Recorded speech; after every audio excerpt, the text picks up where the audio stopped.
Custodial torture के बारे में रिसेंटली 2 पुलिस ऑफिसर्स को सस्पेंड कर दिया गया क्योंकि पुलिस कस्टडी के अंदर कस्टडियल टॉर्चर की वजह से 2 लोगों की डेथ हो गई। अब देखो ये कस्टडियल टॉर्चर होता क्या है।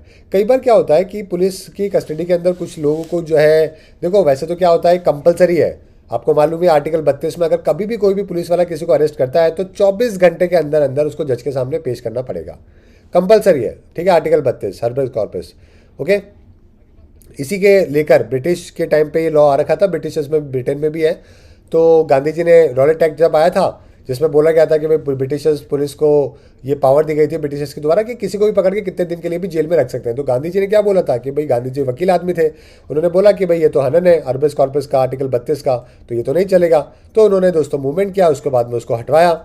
तो आज के टाइम पे यही है कि पुलिस वाला अगर आपको पकड़ भी लेता है तो 24 घंटे में जज के सामने पेश करा जाएगा और बताया जाएगा कि देखो ये छोटे मोटे एविडेंसेस मिले जिससे हमें क्या करना है, इस बंदे को 7 दिन के लिए, 10 दिन के लिए, 14 दिन के लिए जो है वो जेल में रखना है। फिर जज डिसाइड करेगा कि भाई इसका क्राइम कितने लेवल का है और कितना एविडेंस मिला है कि इसको बेल देनी चाहिए या फिर इसको जेल में रखना चाहिए। नॉर्मली 90% केसेस में बेल मिल जाती है। और जब जज के सामने पेश होता है तो किसी भी प्रकार की कोई इंजरी भी नहीं होनी चाहिए, है ना, वरना उस पुलिस वाले को सस्पेंड कर देते हैं। तो पुलिस वाला कभी भी जो है वो इस तरीके से कोई हरकतें नहीं करता जिससे जज के सामने उसको बेइज्जत होना पड़े। ओके, पुलिस वाले भी कोशिश करते हैं कि भाई पैर के नीचे आपके लोअर बेस में जो है वो आपके, देखा होगा ना आपने, पुलिस वाले डंडे हमेशा पैर में मारते हैं। क्यों मारते हैं? क्योंकि पैर की इंजरी को कोर्ट में डिफाइन नहीं कर सकते कि भाई गिर गया था, लग गई इधर उधर तो इसलिए लगी हुई, हमने तो इसको मारा ही नहीं। ऊपर मारेंगे बॉडी के तो पता लग जाएगा। ठीक है, इसलिए वो पैर पे मारते हैं हमेशा, ताकि कोर्ट के अंदर जो है वो उनको है ना, उनको कोई नीचा नहीं देखना पड़े। कई बार क्या होता है पुलिस वाले ये मारपीट कर लेते हैं, 3rd डिग्री जिसको बोलते हैं, तो ये अलाउ तो होता नहीं है। उसकी वजह से कभी कभार ऊपर नीचे लग जाती है तो किसी की डेथ हो जाती है, कस्टडियल डेथ जिसको हम लोग कहते हैं। तो आजकल अगर हमारे देश में देखोगे तो कस्टडियल डेथ के केसेस बढ़ते ही जा रहे हैं। 2021-22 में 175 लोगों की डेथ हो गई just because of the custodial death, police custody के अंदर। 17-18 में ये 150 का नंबर था, अभी 250 का हो चुका है। मैक्सिमम जो है वो गुजरात में हुई है, उसके बाद में महाराष्ट्र, उत्तर प्रदेश, तमिलनाडु, इन राज्यों में मैक्सिमम हुई है। अब देखो हमारे यहाँ पे मतलब बहुत ही गलत चीज़ होती है कस्टडियल डेथ। पुलिस के अंदर अगर पुलिस ने किसी को भी पकड़ा है तो भाई एविडेंसेस पेश करो, कोर्ट में करो, और इस तरीके से जो है एक पूरा प्रोसीडिंग होती है। अदरवाइज तो अगर कस्टडी में डेथ हो गई तो सही गलत का तो पता ही नहीं चला, है ना, कौन सही था कौन गलत था, बेचारे कोई इनोसेंट था नहीं था, पुलिस ने किसी बड़े आदमी को बचाने के चक्कर में किसी और को डाल दिया जेल में, वहाँ पे उसकी पुलिस कस्टडी में उसकी डेथ हो गई, कुछ भी हो सकता है। तो प्रूफ होने ज़रूरी है, अदरवाइज ऐसे तो लॉ का कोई रूल ही नहीं होगा। चैलेंजेस क्या है हमारे यहाँ पे प्रिवेंट करने के लिए कस्टडियल टॉर्चर? एक तो क्या यूएन का कन्वेंशन है against torture and other cruel, inhuman and degrading treatment और पनिशमेंट, यूएनसीएटी कहते हैं इसको। 1997 में इंडिया ने साइन किया लेकिन इसको रेक्टिफाई नहीं किया। तो हम लोग इंटरनेशनल ऑब्लिगेशन से तो बाउंड है ही नहीं कस्टडियल टॉर्चर को लेकर।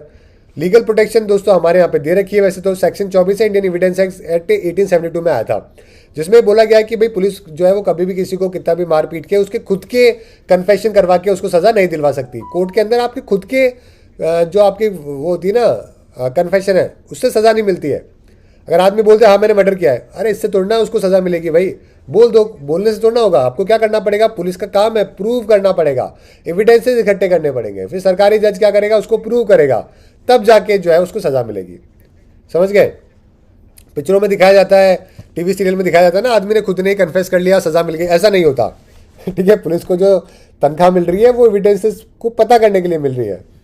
ओके, चलिए, वैसे ही हमारे आईपीसी के अंदर सेक्शन 330 और 331 है जिसमें क्रिमिनलाइज किया गया है अगर आप किसी को मार पीट के जो है उसका खुद का इन्फॉर्मेशन कन्फेशन करवा रहे हो तो ये सही नहीं है। ठीक है, चलिए आगे बात करते हैं। ह्यूमन राइट कन्वेंशन दुनिया में बहुत सारे हैं। इंटरनेशनल ह्यूमन राइट लॉ 1948 है, UN charter 1945, Nelson Mandela rules 2015। ये 3 रूल्स है जो कि इंटरनेशनल कन्वेंशन ह्यूमन राइट्स पे देखने को मिलते हैं। हाँ, एक बहुत अच्छी मूवी है जो कि भीम नाम की आई थी, कभी आप देख सकते हो, बहुत अच्छी मूवी है जिसमें इसके बारे में बहुत अच्छे से चर्चा करी गई है ना, देखिएगा, बहुत अच्छी मूवी है, रिकमेंडेड है आपको। चलिए आगे बात करते हैं। अब क्या मेजर हो सकते हैं जिससे हम लोग इसको रोक सके कस्टडियल टॉर्चर को? सबसे पहले तो देखो लीगल सिस्टम इंप्रूव होना चाहिए, है ना, हर जगह कैमरे होने चाहिए, हर जगह जो है एक प्रॉपर रिफॉर्म्स होने चाहिए कि किसी भी प्रकार से कोई भी टच है जो कि किसी भी कैदी को नहीं किया जाए। पुलिस रिफॉर्म, सेंसिटाइजेशन बहुत ज़रूरी है। सिविल सोसाइटीज़ का एम्पावर होना, ह्यूमन राइट ऑर्गेनाइजेशन का एम्पावर होना बहुत ही ज़रूरी है। देखो भाई, पुलिस वाले जो डरते हैं ना, वो किससे डरते हैं? एपीओ होने से, सस्पेंड होने से, नौकरी गंवाने से। इसके अलावा तो क्या डर है किसी सरकारी आदमी को? अब इनको कौन चेक में ला सकता है? एनजीओज ला सकते हैं, ह्यूमन राइट ग्रुप ला सकते हैं, मीडिया ला सकता है, सिविल सोसाइटीज ला सकता है। ये सभी जो कि इनको चेक में ला सकते हैं। इनको एम्पावर करना बहुत ज़रूरी होता है। ठीक है, आगे बात करते हैं।